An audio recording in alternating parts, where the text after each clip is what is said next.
Thank you, Mayor Burke, for that kind introduction. I appreciate that. I especially appreciate being asked to speak here today, since I found out that General Marshall himself spoke at the dedication of the World War I monument, which is here right around the corner, in 1956. I'm here as a representative of the George Marshall International Center, where I serve as a docent for tours through General Marshall's home, which is right around the corner here in Leesburg. General Marshall, of course, needs no introduction to this assembly, as he was the most famous of all the Leesburg residents in recent memory. Serving as the Chief of Staff of the Army throughout all of World War II, Churchill referred to him as the organizer of victory. He also served in consecutive assignments as the Presidential Special Envoy to China, the Secretary of State, the President of the American Red Cross, and the Secretary of Defense. Today, however, I would like to highlight a portion of General Marshall's career that's appropriate to this day and is not perhaps as well known as the rest of his resume. General Marshall had an additional role as chairman of the American Battle Monuments Commission from January in 1949 until his death 10 years later. The American Battle Monuments Commission was originally created after World War I in 1923 by an act of Congress. Its purpose was to create and maintain American cemeteries in foreign lands for our war dead. The first chairman of the commission was General John J. Pershing, the commander of the American Expeditionary Force in World War I. By 1934, 8 military cemeteries had been established overseas in France, in Belgium, and in England. There were almost 31,000 American soldiers buried in these 8 cemeteries, which also included a small chapel. In addition, 11 monuments were erected on the sites of major American battlefields in those same countries. In January of 1949, after General Pershing's death, General Marshall became the chairman of the commission. The Second World War had dramatically increased the number of American war dead, not only in Europe, but across the globe. Almost 361,000 Americans died overseas in World War II, and about half of those were brought home by their families to be buried in the United States. By the mid-1950s, 14 new permanent American cemeteries had been constructed in Europe and had been dedicated with chapels and memorials. They now span several additional countries, including, besides France and Belgium and England, the Philippines, Luxembourg, the Netherlands, Italy, and North Africa. All were located close to road or rail access, so families of these servicemen could easily travel to visit their loved ones. In 1957, National Geographic magazine published a specific article on the work of the Battlefield Monuments Commission with an introduction that was written by General Marshall himself. He traveled to Europe several times to personally assist in the opening and the dedication of the new cemeteries. All of these cemeteries, chapels, and monuments are still open to the public and are carefully maintained and groomed to the highest standards, befitting those who rest there. In fact, it was in his capacity as the chairman that General Marshall spoke here in Leesburg on these very courthouse grounds in 1956 in order to dedicate the memorial to the World War I dead located right around the corner. Marshall was no stranger to the horrible cost of war in dead and wounded. In 1953, he was awarded the Nobel Peace Prize for his work on creating and implementing the European Recovery Plan, commonly known as the Marshall Plan.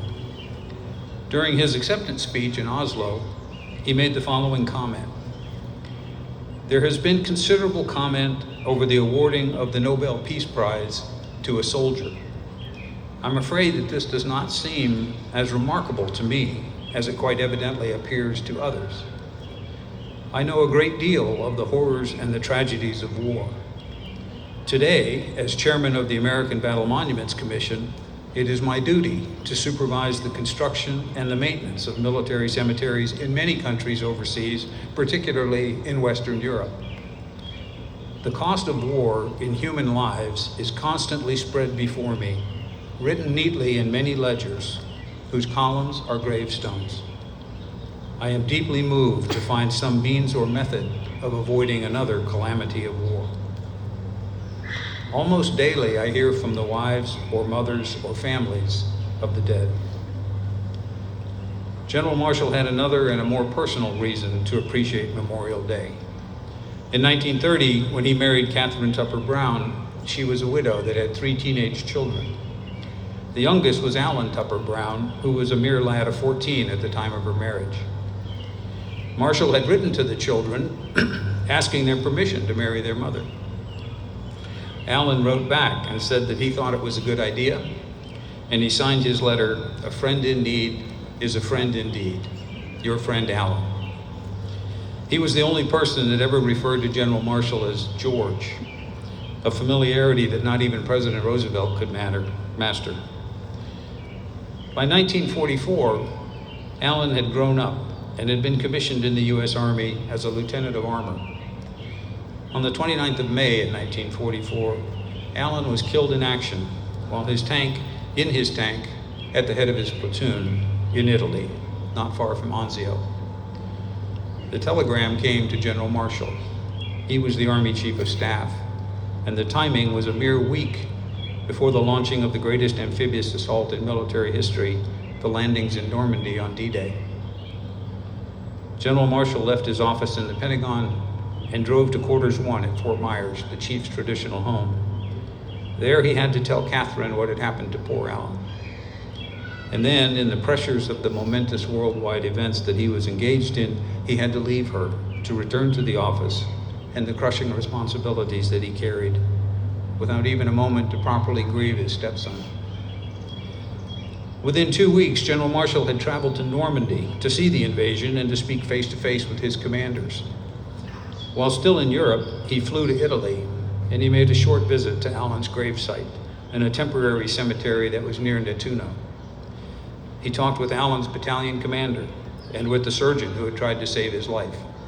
He met with Alan's tank crew and spoke with each one of them, and he flew over the terrain where Alan had died, so that when he returned to the United States, he could tell Catherine what had happened to her son. Yes, Marshall had a deep personal understanding about those neat columns of gravestones. On Memorial Day in 2012, the Marshall International Center planted a tree at Dodona Manor in Alan's memory. The next time you visit us, come take a look. It's very easily visible from the front porch. Honoring America's war dead was not merely a phrase to General Marshall. He knew of its importance, and he personally inspected many of the cemeteries in Europe and North Africa.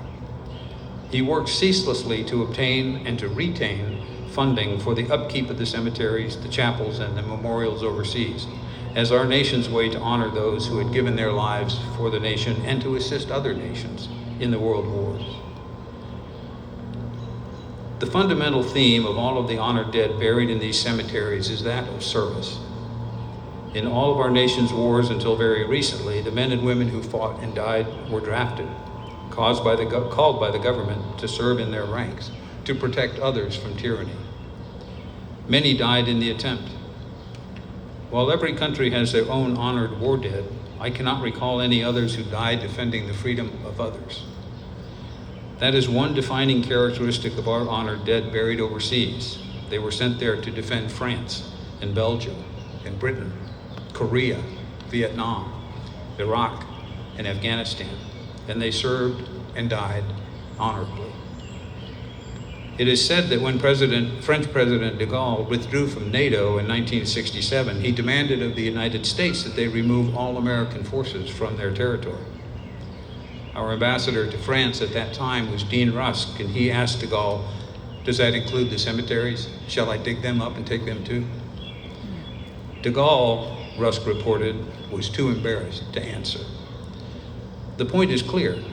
Many brave American men and women have died overseas defending other nations from tyranny, and they deserve to be honored each day on Memorial Day.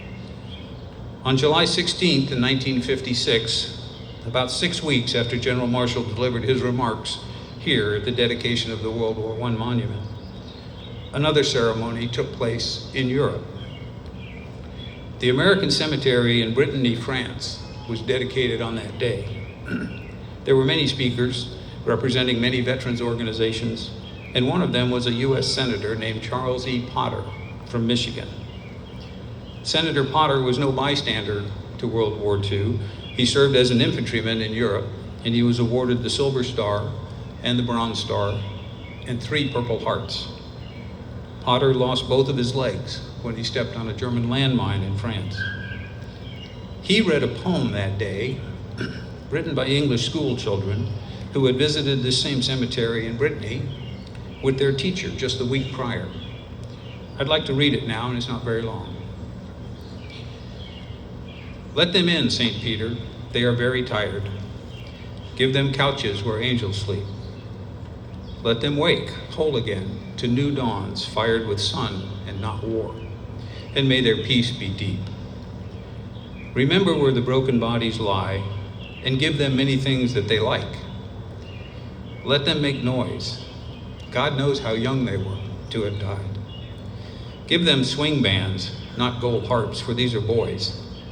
Let them love, St. Peter, they had no time. Girls sweet as meadow winds with flowing hair. They should have trees, bird songs, hills to climb, taste of summer and ripened pear. Tell them how they are missed and say not to fear. It's going to be all right with us down here. Thank you very much.